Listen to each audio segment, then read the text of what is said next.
उत्तराखंड में इस बार दीपावली पर दियों के साथ साथ शराब की बिक्री ने भी नया रिकॉर्ड बना दिया। आबकारी विभाग के मुताबिक त्योहारों के 15 दिनों में प्रदेश भर में शराब की बिक्री 400 करोड़ रुपए के पार पहुंच गई, जो पिछले साल के मुकाबले करीब 25% ज्यादा है। आबकारी विभाग के ताजा आंकड़ों के अनुसार अक्टूबर के आखिरी हफ्ते से लेकर दीपावली के बाद तक शराब की बिक्री में जबरदस्त उछाल देखा गया।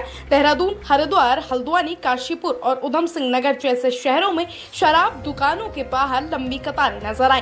कई दुकानों पर प्रीमियम और विदेशी ब्रांड की कमी भी देखने को मिली। बियर, वाइन और विस्की तीनों कैटेगरी में बिक्री के रिकॉर्ड टूट गए हैं। आबकारी आयुक्त अनुराग पाल के मुताबिक पिछले वर्ष की तुलना में इस बार करीब 25% अधिक राजस्व प्राप्त हुआ है। त्योहारों के दौरान शराब की बिक्री में हर साल बढ़ोतरी देखी जाती है, लेकिन इस बार आंकड़े ऐतिहासिक रहे। देखिए, दीपावली पर हर बार प्रत्येक वर्ष अधिक सेल होती है, लेकिन इस बार के जो आंकड़े हैं वो पिछले वर्षों की तुलना में कहीं अधिक आए हैं। लगभग 25% की बिक्री, हमारी 25% अधिक की बिक्री हुई है, जिससे 367 करोड़ का राजस्व को सीधे हमारा राजस्व आया है। तो ये ट्रेंड जो दीपावली के हैं, ये पूरा ओवरऑल ट्रेंड दिखा रहे हैं कि हमारा ट्रेंड बढ़ रहा है। और हमारी पेटियां भी, जो जैसा कि मैंने बताया, 3.2 केसेस अभी तक ज्यादा, लाख केसेस अभी तक बिक चुके हैं ज्यादा।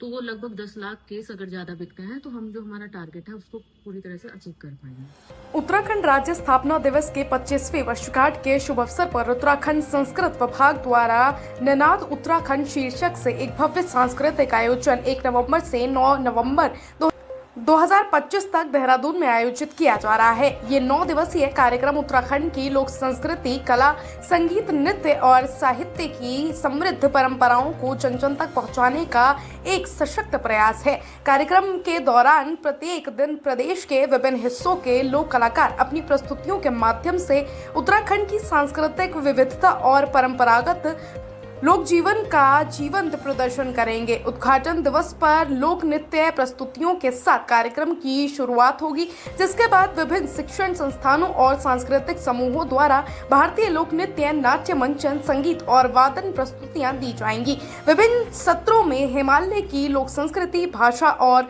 लोक साहित्य पर केंद्रित पैनल डिस्कशन आयोजित किए जाएंगे, जिसमें देश भर से आए विशेषज्ञ और विद्वान सहभागी होंगे। इसके साथ ही उत्तराखंड, हिमाचल प्रदेश, जम्मू कश्मीर और अन्य राज्यों की सांस्कृतिक प्रस्तुतियां मंच पर एकता और विविधता का सुंदर संगम प्रस्तुत करेंगी। कार्यक्रम की श्रृंखला में नाट्य मंचन, लोक गायन, लोक वादन, पेंटिंग प्रदर्शनी और संवाद सत्र जैसे अनेक आयोजन शामिल हैं। हम 1 से 9 नवंबर के बीच में जो हमारी 25वीं वर्षगांठ है, उसके अवसर पर बृहद हिमालयन राज्यों का संगीत, कला और संस्कृति को मनाने के लिए एक उत्सव मनाया जा रहा है गढ़ी कैंट हिमालय सांस्कृतिक केंद्र में।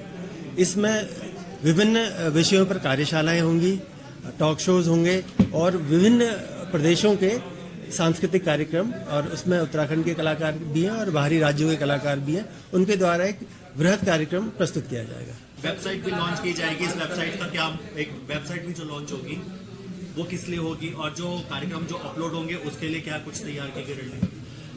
इसमें ninaaduttarakhand.com नाम से वेबसाइट भी लॉन्च की जा रही है, जिससे लोगों को कार्यक्रम के बारे में जानकारी प्राप्त हो सके, और spacebox.com पे इस कार्यक्रम को अपलोड किया जा रहा है, ताकि जिनको अपनी सीटें आरक्षित करनी है वो अपनी सीटें आरक्षित करें। खबर उत्तराखंड की राजधानी देहरादून से है, जहां उत्तराखंड के कैबिनेट मंत्री गणेश जोशी ने आज देहरादून स्थित अपने आवास पर पूर्व सांसद एवं भारतीय कुश्ती संघ के अध्यक्ष बृजभूषण शरण सिंह का हार्दिक स्वागत किया।